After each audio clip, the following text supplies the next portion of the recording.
I'm Drew Clark, editor and publisher of Broadband Breakfast.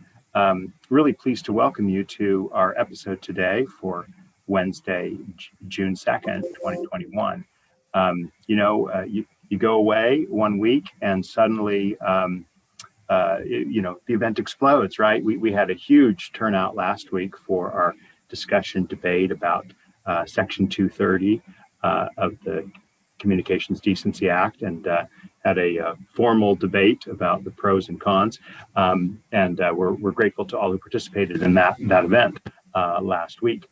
Today, we are kicking off the first of a series of events focused around digital infrastructure investment.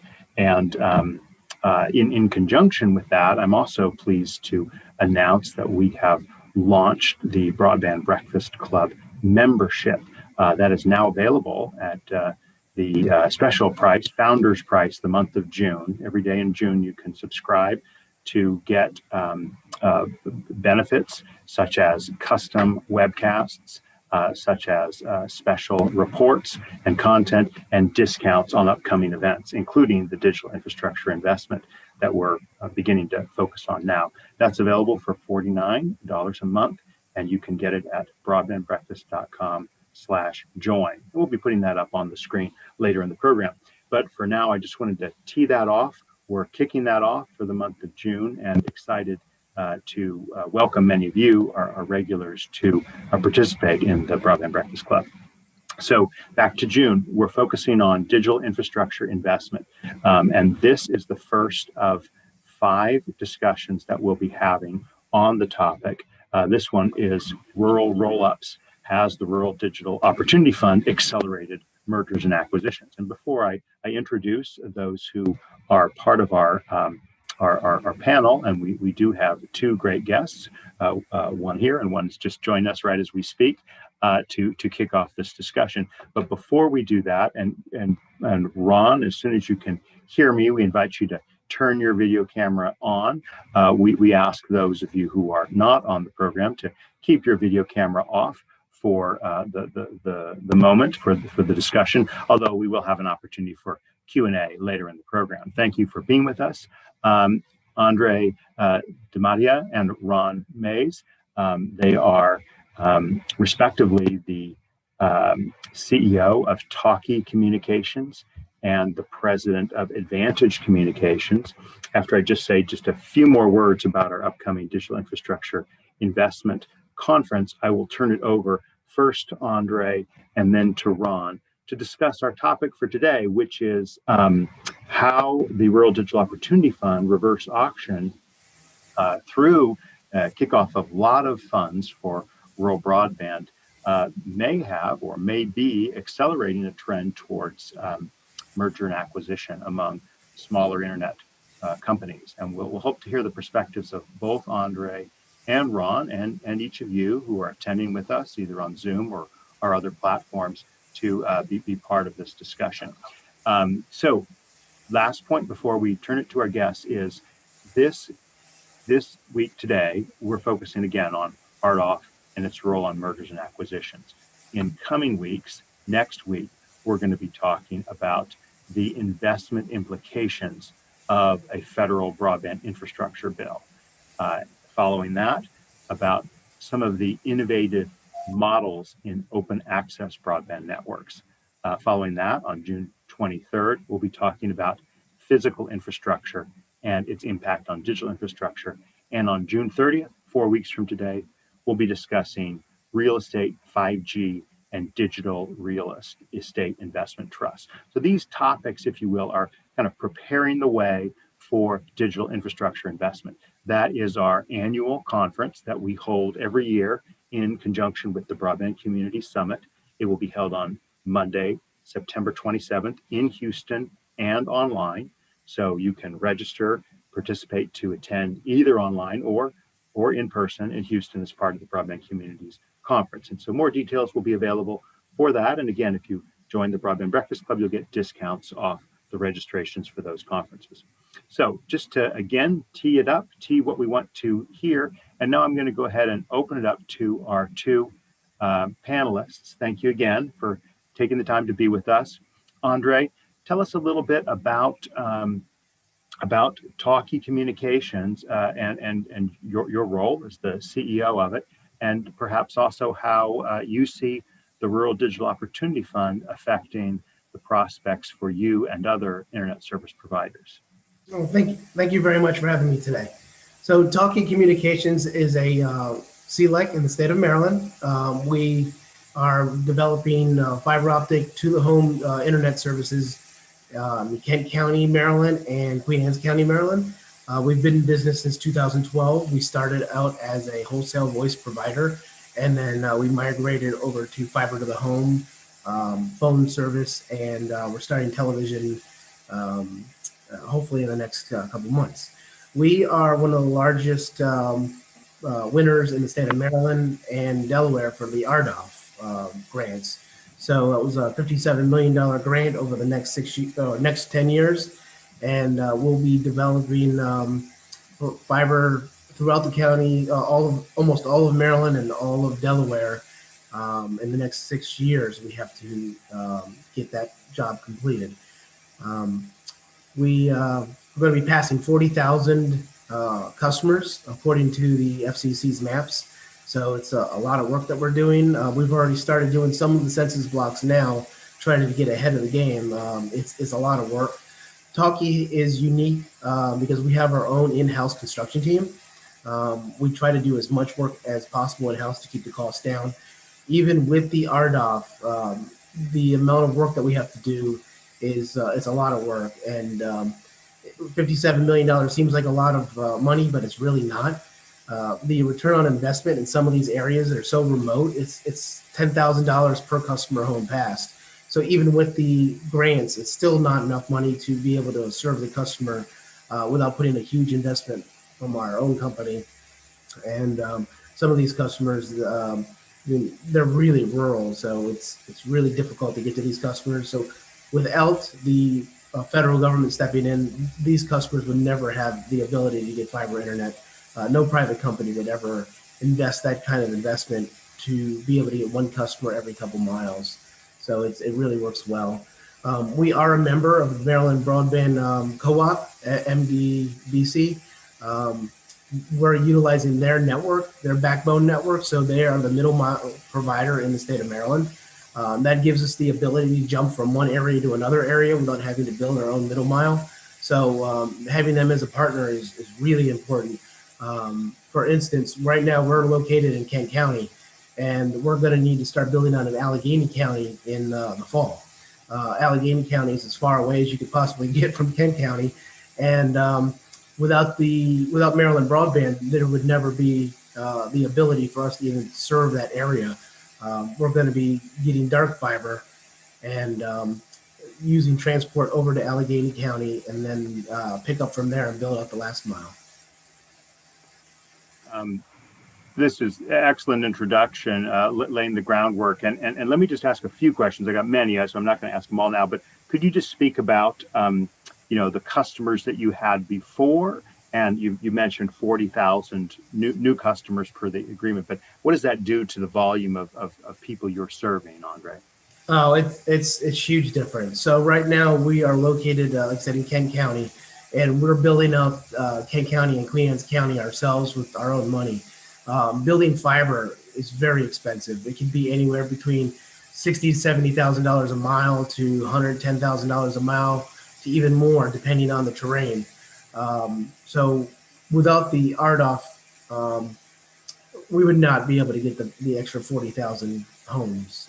It's a huge amount of work to be able to get that much in, and dealing with contractors to get the fiber in the ground it is so much more expensive than doing it in-house. Obviously, you can't do. We have 4,000 miles of fiber we need to put in the next 6 years. You can't do that with one company. We're going to be utilizing with multiple contractors as well as doing as much in-house as possible.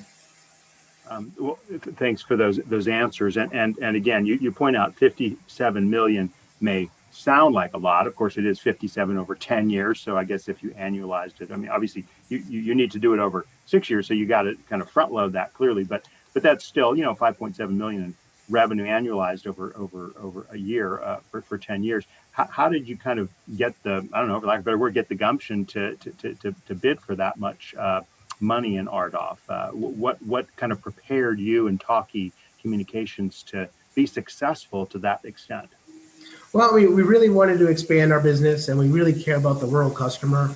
Um, our customer base right now, as far as we know, 100% of our customers love us. We have a really good rating on our rating, and then we just won the Kent County #1 ISP award in our local area. So helping the rural customers, it's awesome to hear customers tell us every day, "You've changed my life." And our point of view is it's just internet, and their point of view is now they're connected to the World Wide Web. They can work from home. Their kids can go to school from home with COVID going on. It's really changed a lot of people's lives, and it's really nice to hear people come to us and say, "You've changed my life. I've lived here 30 years. I've never had internet." And we really are focusing on the no served areas. It changes people's lives. And we saw this as an opportunity. We knew that RDOF wasn't going to pay for 100% of the build out. We never expected it to build 100% of the build out. We believe that you need to have some stake in the game as well. So we looked at the territories. Maryland is our hometown. We live in Maryland. We're on the border of Delaware. So it just made sense for us to build where we know. And we saw the territories, and some areas we didn't bid in. Some of the areas that are highly populated, that had some areas of no served areas, we skipped those areas because we knew that that wasn't the right fit for us. But we really looked for the most rural areas, and that's what our specialty is. We enjoy building fiber in these rural areas. Wonderful. Well, again, we'll come back to you with many more questions, and we do encourage all of your questions in the chat room. Feel free to put those in as we get through the initial remarks and our first discussion. Let's go ahead and turn it over to, and we'll feature Ron Mayers. Excuse me, I kind of got to flip off a couple of things to feature you, Ron, here. So let's go ahead and spotlight you. So Ron, as Mayers, I mentioned, is the president and founder of Advantage Communications Incorporated. And it sounds like you've been quite active in a number of communications fields. Tell us a little bit about Advantage Communications and your experience, be it observer or be it a participant in the Rural Digital Opportunity Fund, Ron. Oh, and I'm sorry, but we can't hear you right now. So it doesn't look like you're muted. So I hope we have a connectivity.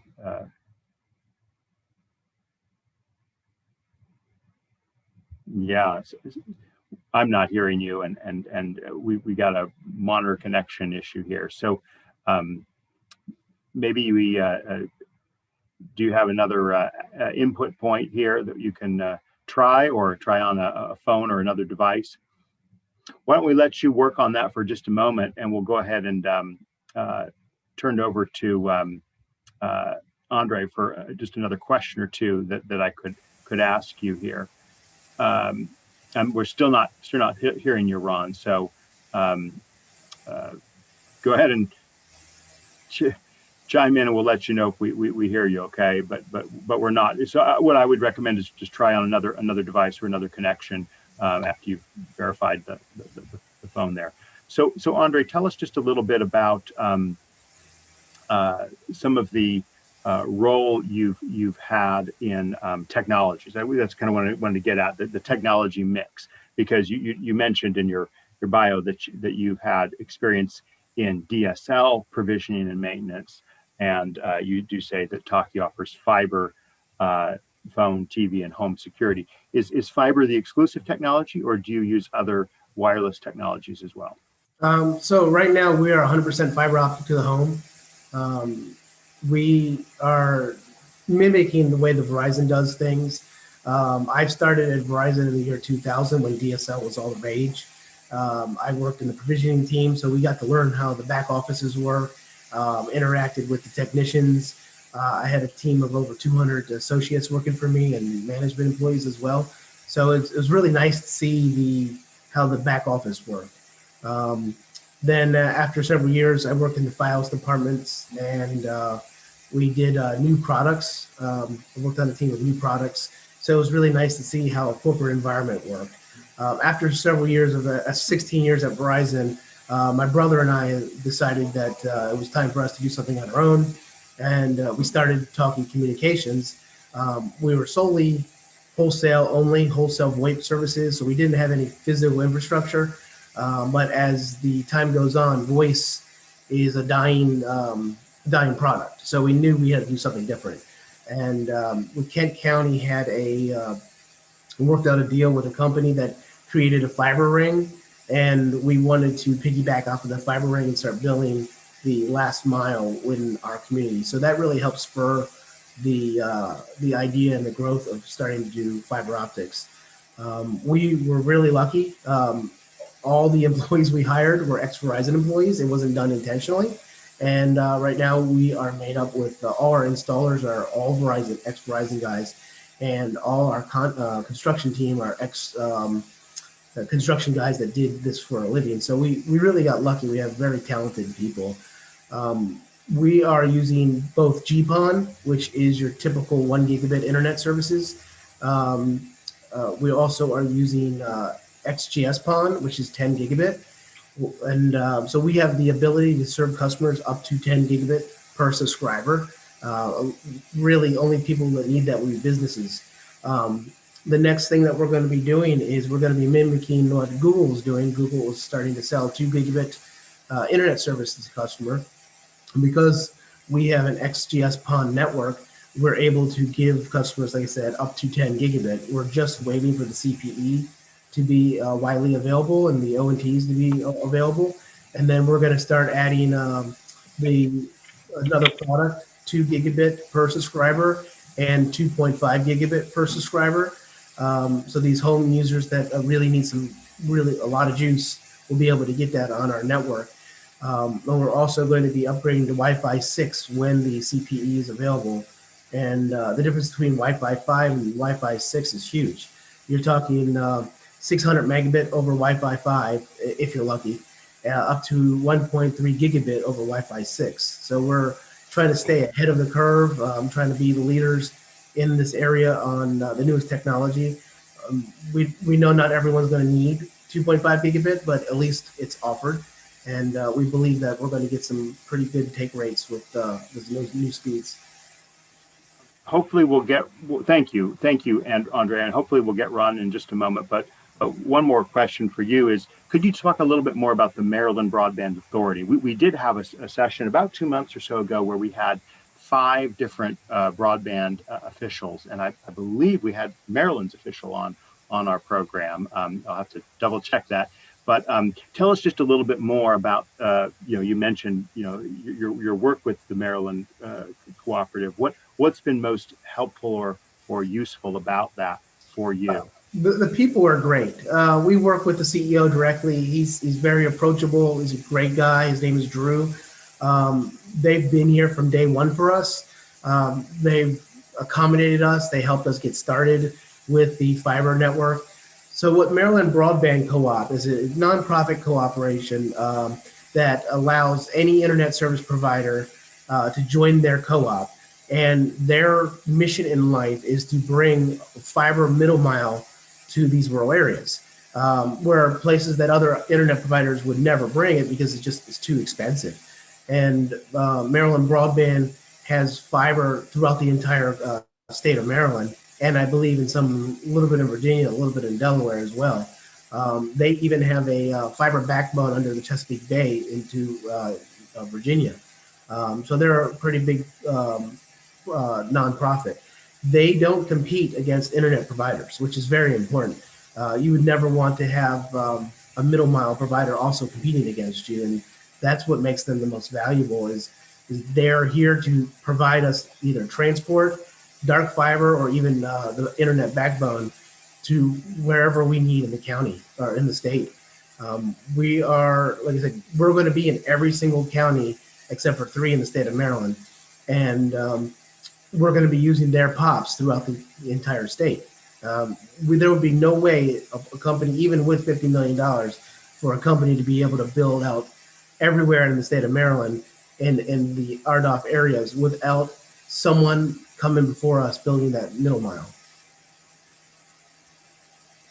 Yeah, no, absolutely, absolutely, and it's good to see the role that these entities are playing.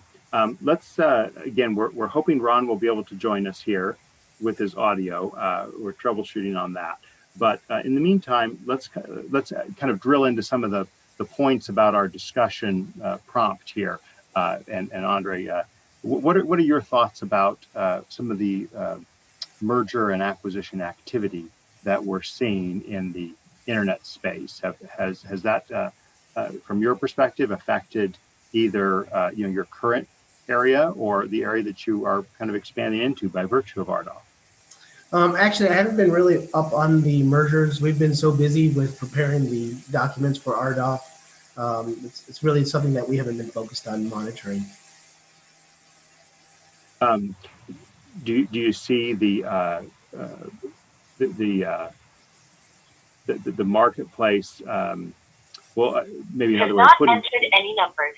Please re-enter your meeting ID. Hey, is that Ron? Are you hearing the phone then? We heard the phone. Okay, in that case, then I've got this figured out.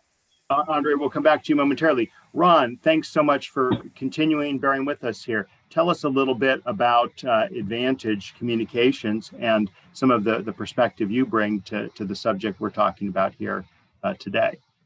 Well, my company, Advantage Communications, I formed 31 years ago. I've been in the wireless industry since 1978. We predominantly stay pretty much wireless. Been involved with the wireless internet since the 90s on a small scale, still somewhat on a small scale with that because I'm a paging carrier. So we're taking care of the medical field with pagers, two-way radio. We do a lot of digital communication stuff, and then got into the wireless internet more about 4 years ago. We increased what we were doing, and we've been watching, and then I have to say that my experience in this field is I came online here to more or less learn more about what's going on with the rural development funds, mostly because I'm competing with those companies that are saturating our rural market here in Kansas. And I am just in Wichita, Kansas. My rural wireless internet covers about, I'm going to say 20 miles either side of Wichita. And Wichita happens to be one of the largest areas in Kansas for population. So we have about 500,000 people in our market, MTA, nowhere near what it is in the state of Maryland. And so we're dealing with that. That's pretty much where I'm at. You'll forgive me, I was working from my home office, and I'm usually remoting into my work office, and I figured out that I couldn't do that with Zoom. So you would have seen an empty chair in my office if I'd have done that on the video side. So I'm here more or less to learn more about what everything's going, and I'm pretty interested in what Andre has to say. Well, let me just ask another quick question of you, Ron, here. So obviously we're at the WISP America conference in Texas, near your closer to your neck of the woods several weeks back, and one of the things that prompted our interest in covering this topic was how much discussion there was among the ISPs participating in that conference in the merger and acquisition marketplace. Now, again, maybe that's not for everyone, so to speak, and that's okay. We're really looking to talk about this segment of the market that you're in, Ron, certainly, and Andre's in, albeit with a different technology, in serving some of these remote areas. Talk a little bit, Ron, if you don't mind, about some of the ways your company, Advantage Communications, is serving rural communities and some of the issues you find in getting rural broadband to the areas in Kansas and elsewhere that you may be serving? Well, obviously, because I'm in the wireless communications field, I have a tendency to own towers, so I have the benefit of having my own infrastructure. With that infrastructure, if I needed to supplement some areas of coverage, then we would obviously look for some high structure or put up a tower to accommodate it. The challenges, I would say, in this area has been more or less my marketing to the areas that we have communications for the internet. We've been increasing our network capability and our backhauls. Kind of a mixed bag of things, because while I'm dealing with increasing what I offer to the customer up to 100 megabits down and 20 megabits up is one of our higher plans, the challenge is that I have customers that are looking at the fiber, and the fiber carriers are coming in and offering the gigabit, the asymmetrical, whereas we're wireless, so we're doing the different kind of approach to them. Fortunately, I don't have to spend $100,000 to lay down a mile's worth of coverage. We've been happy with the ubiquity gear that we've been using, and we continue to look for newer gear. When I went to the conference, I brought my son Michael, who's going to be taking pretty much care of the business and does all the technical side of things. Very fortunate in that. The whole area of being at the WISPA conference is we want to learn more about what's going on in that industry. My experience has been predominantly on the wireless communication side of two-way radio and paging, as well as some of the structures that go with that, towers and so forth. So that's the experience that I bring, is about 31 years to running a business and doing some. I've done 2 acquisitions in the past. They were not wireless internet, but I am talking to one other company at the present time, as well as I've got another two-way carrier I'm talking to about acquiring their business, only because a lot of the older people in this industry, like myself, we're getting to the point where we're looking at what we're doing for retirement and how to sustain ourselves in that venue. Well, and the last quick question I have of you before we open it broader, Ron, is the WISP community of wireless internet service providers is kind of maybe almost known by stereotype as the cranky anti-government person who wants to kind of be on their own, yeoman, like this is the modern equivalent of the yeoman farmer, right, Ron? And so do you have any thoughts on whether there is going to be a moment where WISP such as yourself say, this is my retirement strategy and I'm going to, move on to other fields? And if so, how do you think that will impact the broader marketplace for broadband, particularly with the rural focus? Well, I probably have a unique perspective in the fact that I've been here with, obviously, pagers. Everybody remembers those, at least if you're older than 30. And the paging industry went through a tremendous growth and then went through acquisitions. And now today, it's just a few of us that are still around. I think there's 3 national carriers, and a bunch of us are small carriers that are serving the smaller communities, or we're serving the medical communities like I'm doing. Cellular industry has been interesting in the fact that we've watched, again, all the small independent people get into the industry, build out their networks, and then turn around and get acquired by the larger carriers, so that we're seeing the value that way. Technology changes so fast that no one particular industry is going to stay around unchanged for a long period of time. Case in point, when COVID hit, we found real quick, with everybody going home and working from home, even in the Kansas area, we had to double our backhaul. And when we had to double our backhaul, we obviously didn't have plans to do such. So we had to make our changes to our connections, went more with more robust fiber to backfeed us, as well as bigger microwave dishes to do our outlying tower areas for more capacity. I'm seeing a continuation of that. I don't know how many people are on here that have been around a while, but we started out with CarlNet, and CarlNet back in the day was 256 kilobits, was considered fast, and we were picking up customers who were tired of dial-up at 34 kilobits. So today, everybody's throwing around the megabits and gigabits for speed, and so we're seeing that the whole structure and network has to change accordingly. So I'm seeing a lot of that in this industry. Obviously, a reoccurring revenue stream is the value of your business. And if you have a reoccurring revenue stream, you need to protect that. And when you do that, you bring value to your business. If you don't have reoccurring revenue stream and you're just trying to live off of retail sales or a small margin, you're going to find yourself considerably challenged over a period of time. Right.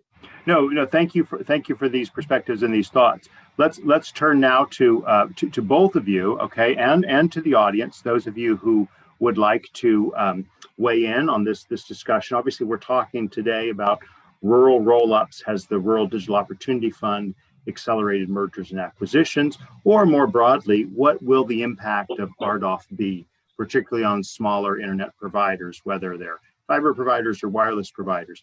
Andre, let's turn to you for just another moment to talk about what do you see as the future of rural broadband providers, including yourself to the extent you serve rural communities. Do you see yourself wanting to kind of be a mainstay in the communities that you're serving for years and years, or do you see this kind of as a step in a larger process that other companies or other entities might participate in? Andre, you're on mute right now. So sorry about that. Yes, our goal is we're definitely wanting to stay in the state of Maryland and Delaware and then expand through neighboring states. Our objective is we're going to start first off doing the RDOF areas, and then the FCC maps are not 100% accurate. So after we build the RDOF areas, we would expand into the other areas that we believe that are no served or underserved. I know one of the things that are going to be changing is the definition of broadband. Right now, broadband is 25.3, if I believe that's correct, and they're talking about changing it to 100 megabit. We give the ability to have every single customer as gigabit, but we also offer lesser packages for people that don't need a gigabit. Not everyone needs a gigabit, but they're all eligible for a gigabit. So in some counties that we've looked at the CTC broadband feasibility studies, that they were not eligible for the RDOF grants because they're served through a wireless providers throughout the areas, and they are underserved and they're not no served. And those customers will eventually need to be served as well with fiber. And our objective is to be able to get all of those customers, even if there's no grants available. Once we have the larger customer base, we would be paying it forward to go into the other areas. We're starting to get questions. Thank you so much, and keep them coming. One came to me privately that I want to read to both of you and get both of your reactions to this, Andre and Ron. In Texas, whenever someone new, Grande, for instance, starts offering internet access, usually forced to start in underserved areas, the incumbents usually reduce their rates in the specific areas. Have either of you experienced similar business practices? Andre? We keep the same rates for everyone. Our rates are very reasonable for a no served area. Our lowest package is $69. And we do, I'm not sure familiar if you know what EBB is. We are eligible for an EBB partner. So customers that can't afford the service that are eligible for the EBB will be able to get internet for as low as $20 because of the subsidies. And I know it's temporary, but I'm sure the government's going to offer another sort of lifeline. But we don't raise our rates for rural areas, and we don't lower it for urban areas. It's consistent across the board. $69 in a no-served area is really very cheap. Most of our customers now have some sort of satellite or wireless solution, and they're paying over $130 for a very slow metered connection. And once you go to fiber, you're paying less money and you get significantly faster speeds. Yeah, and EBB, of course, stands for the Emergency Broadband Breakfast, and we at Broadband, Emergency Broadband Benefit, excuse me, Emergency Broadband Benefit, and we at Broadband Breakfast did a session on this, and I'm just putting it in the chat window for those who are on Zoom, so you can see our discussion about 4 weeks ago on the Emergency Broadband Benefit. Ron, what's your reaction to this question about similar business practices of incumbents lowering their prices in the areas you're offering service?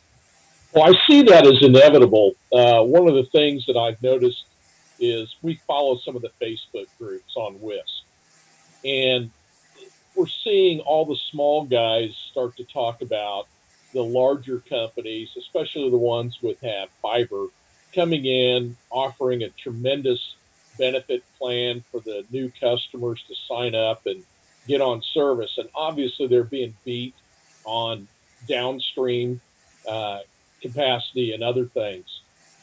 My company, I mean, our lowest entry fee right now is $65. We also treat all of our customers alike. And what I mean by that is we do business as well as residential the same. And because I have communities, I've got an east and a west leg for my network.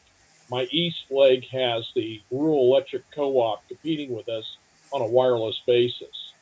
Um, Obviously, it takes a little bit of creativity to explain to the customer that we don't have to put a telephone pole in their yard to get them internet. Then I go to my west leg, and now I've got a brand new fiber customer calling in, and that business that's running the fiber is also offering some tremendous opportunities for bandwidth for the people and coming in.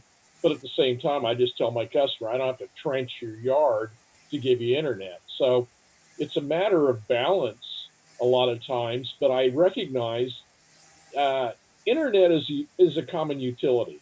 It doesn't matter whether it's electricity or anything else. Internet, the customer, just like they did with cell phones, they're going to take a look at. They're all the same. The companies are predominantly all the same. How much can I get for how much do I spend? And that's a reality that we all face today in this industry is how much can the customer get out there, especially when there's 3 or more competitors, and what do we got to do to beat that?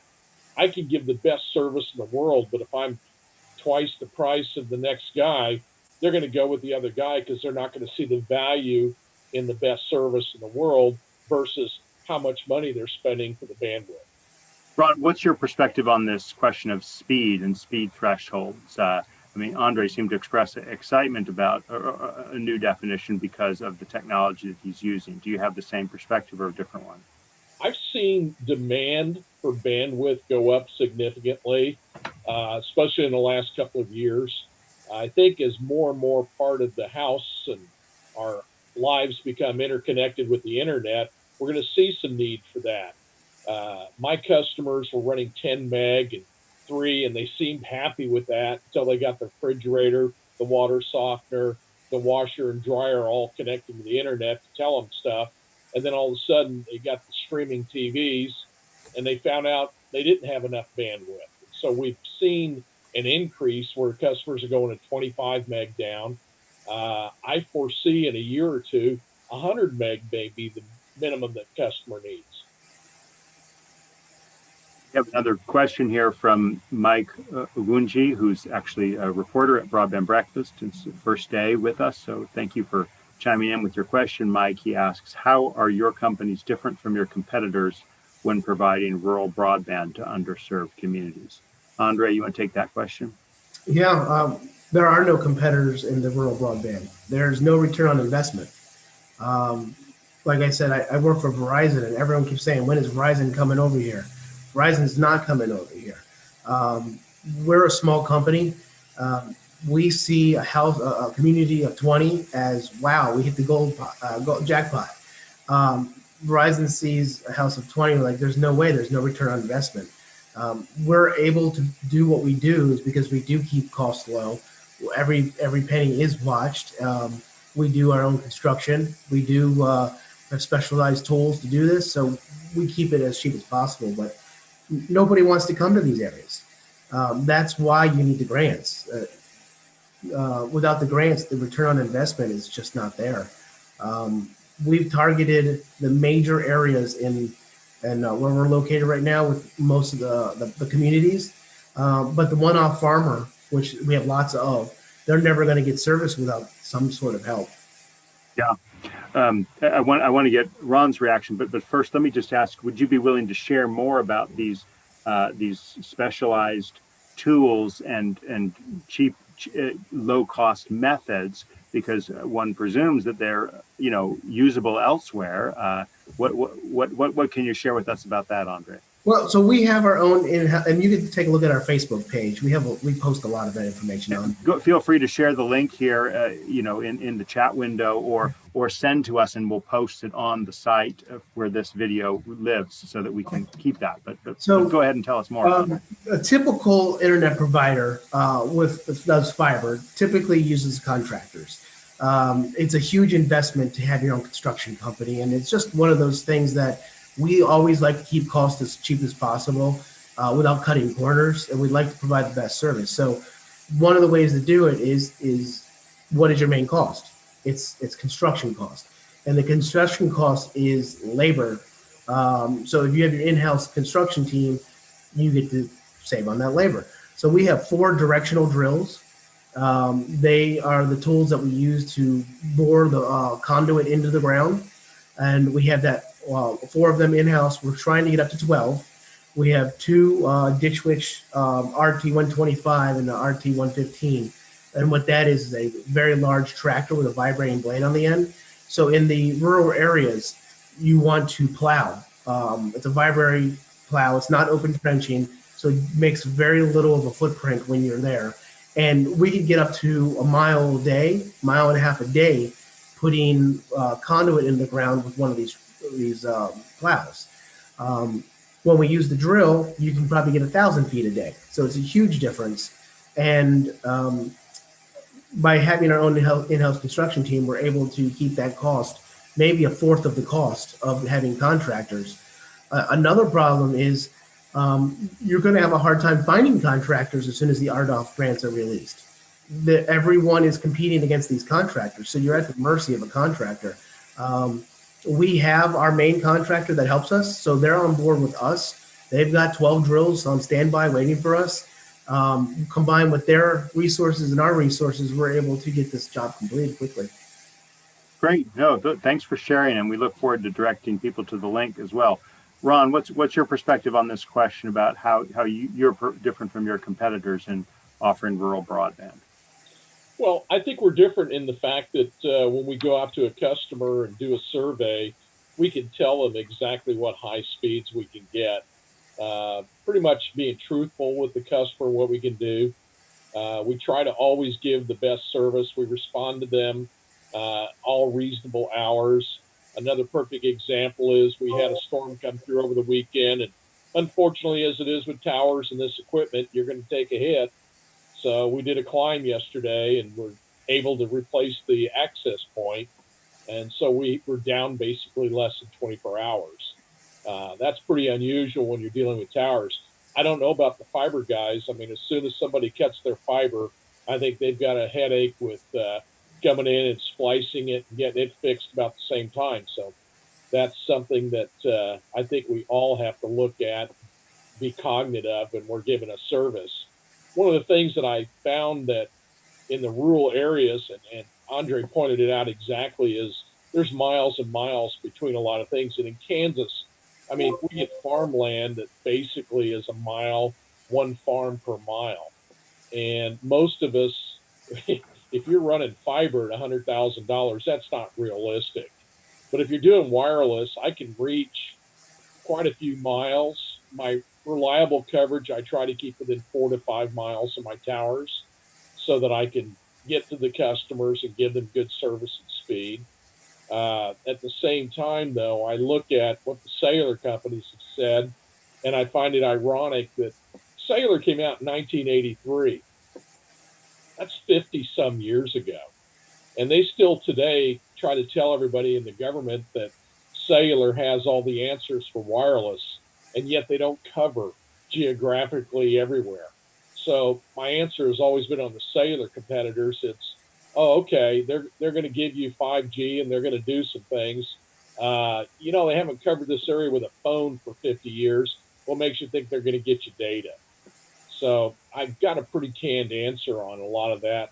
The reality is, though, that there is a lot of wireless that makes more sense than it does to do hard infrastructure or buried fiber for the most part.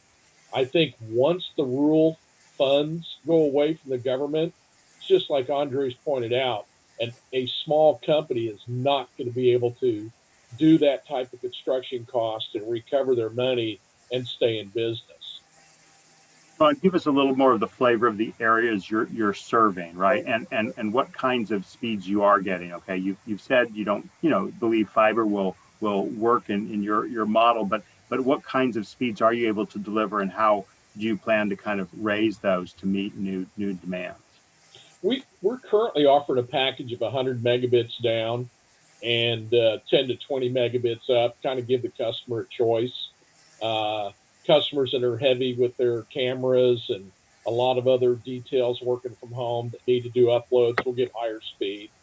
Uh, we Candidly, I mean, since we've offered those speeds now for the last 5, 6 months since the first of the year, we've only had about 5% of our customers take that. A lot of the customers seem to be very happy with the 25 megabit. I've got one of my plans to start contacting the customers because I don't have as thousands and thousands like Andre does. I'm able to get a hold of them either on a personal basis or through email and talk to them about, hey, what are your speeds that you think you need? And I'm finding a lot of the customers out there in the rural areas, unless they're working from home, most of the people are just content to have the mediocre lower speeds just to get their email, do a little bit of their shopping online, and so forth. But I know the more sophisticated customers want more speeds. Obviously, if I use the word gamer, I think everybody recognizes that gamers will get as much as they can get. So there's a segment of the customer base that you almost have to cater to specifically with higher speeds. We have another point from Bruce Wolf in the question box about noting that the FCC has a list of providers offering the emergency broadband benefit. Andre referred to that earlier, and it seems that the major incumbents are not offering it, at least in his area of California. Any other comments or thoughts on the emergency broadband benefit, either Andre or Ron, that you'd like to make? Andre, didn't you say you were a CLEC? Yes, we're a CLEC in the state of Maryland. So you would know about those Lifeline phone services and how much challenge there is to that. Yeah, we pay very smart people to do it for us. Only thing that I've heard about the EBB is that larger companies are requiring customers to upgrade their service to be eligible for the EBB, which kind of seems like a slap in the face. I mean, you already have someone that needs assistance, and then you're going to make them upgrade their speed just to be eligible for the EBB. I thought that was really in bad taste, but I think the EBB program itself is a great thing, especially to help people that that really need it. And in our small community where we're at, I mean, you're talking people that and it really helps them a lot. So, Ron, how about you? I mean, the emergency broadband benefit for broadband, not just telephone services. Is that something that you see providers, either yourselves or others, offering in your marketplace? I do see it being offered. Cox Communications is the largest in the city provider, and because they cover the city, they're going to have a lot more financially challenged individuals who are going to need something like that. I know that their rates are higher. When I get out in my area, I'm dealing with a homeowner, owns land, runs a business or a farm operation. So they're not as financially challenged, but I could see some of those that are doing, having a lot of kids and having get them school and stuff. They may not be able to afford the base rate where to get the speed. They may not be able to want to spend that extra money. So I could see where that would benefit them if they would qualify. Bruce Wolf has just, I noted see that, that. yeah. Yeah, they're the largest provider in Kansas for cable. Well, just so everyone sees this, because not all of our platforms are on Zoom. So he said Cox offers emergency broadband benefit in Kansas. And Ron, you were saying that that Cox. What else were you saying there about? Do you compete with them head to head, Ron, so to speak? Actually, what my business plan originally, when I got started, I was asked by some friends to get them internet because they couldn't stand the dial up. And so that's how I basically started offering wireless internet. We've expanded that, and I business plan went to go into areas not covered by AT&T and Cox. I didn't feel the real desire to start beating my head against those that might get more speed for less money. So I went into the areas that I felt like needed the internet and needed more speed.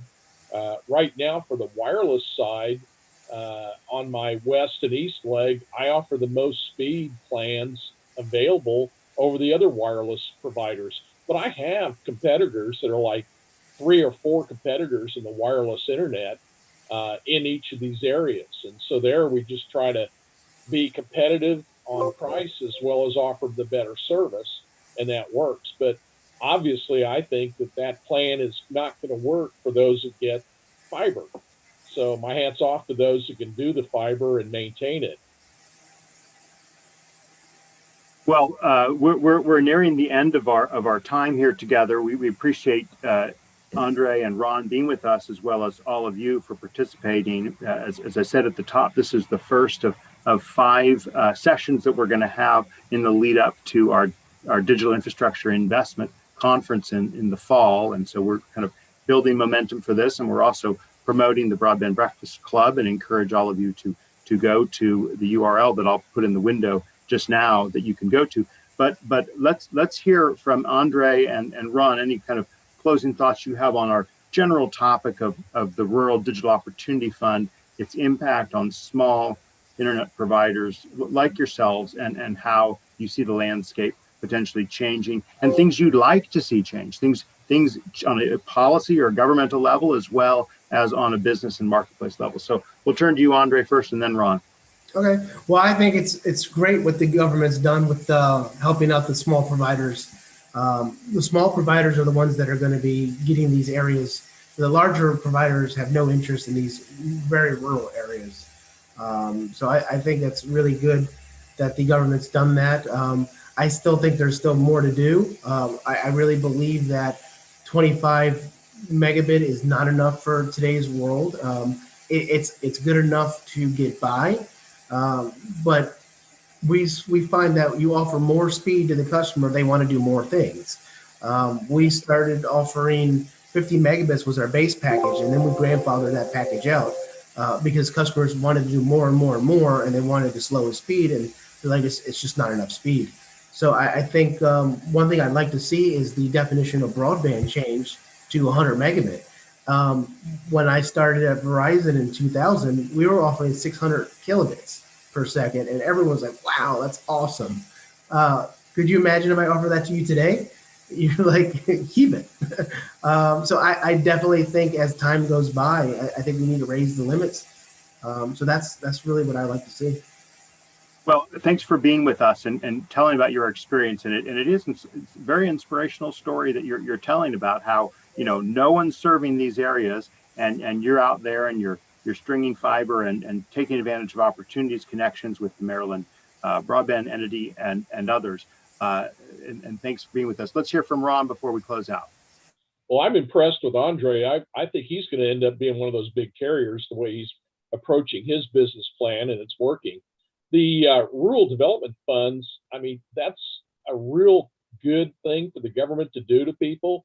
The unfortunate aspect that I see of that is I know a lot of other companies in the past that have relied on that went into business and then built an infrastructure that they couldn't support with their customer revenue stream in the long run. And so I've seen bankruptcies as a result of that. Part of these rules that the federal government has come across, to get those funds, you have to offer VoIP, you have to have potential streaming of video, and so on and so forth. I'm more of a pure internet guy. It's like you can do everything on the internet. I just want to do that. So I avoided it a little bit. I have a benefit here in Kansas that if I don't offer all these other ancillary services and just offer pure internet, I don't have to collect state sales tax. So I get a little bit of a benefit for customers on the financial end of that, whereas everybody else has to collect a lot more money on their fees, with the end result of having to have those taxes. But I feel like obviously the government doesn't always do the best things in the best manner. There's a lot of overlap. There's a lot of larger companies that have bought up a lot of Kansas that may or may not end up serving those communities. So I'm kind of interested in seeing how a lot of things develop over a period of time. But my market is totally different from Andre's. So that gives you a perspective. Andre's market, it being as close to the major metropolitan areas back east versus what we have here in the rural areas of Kansas. Well, we're kind of a closeout comment from Bruce Willis about terabit exists, and now 10 gigabit is the standard for pro consumer hardware network. 1 gigabit per second is possible for everyone. Before we close, on behalf of our panelists, I want to remind you that we'll be back here next Wednesday, as every Wednesday at 12 noon Eastern Time. And during the month of June, while we're promoting the Broadband Breakfast Club membership, we're also promoting the Digital Infrastructure Investment Event. Next week, we'll be talking about the investment implications of federal broadband infrastructure. The week following, we're talking about open access case studies. The next week, we're talking about how physical infrastructure is impacting digital infrastructure. And then on June 30th, we'll be talking about real estate, 5G, and digital real estate investment trusts. On behalf of our panelists, Andre Demadia, CEO of Talkie Communications, Ron Mays, President of Advantage Communications, I'm Drew Clark of Broadband Breakfast. Thank you for being with us this hour. We'll see you next Wednesday at 12 noon.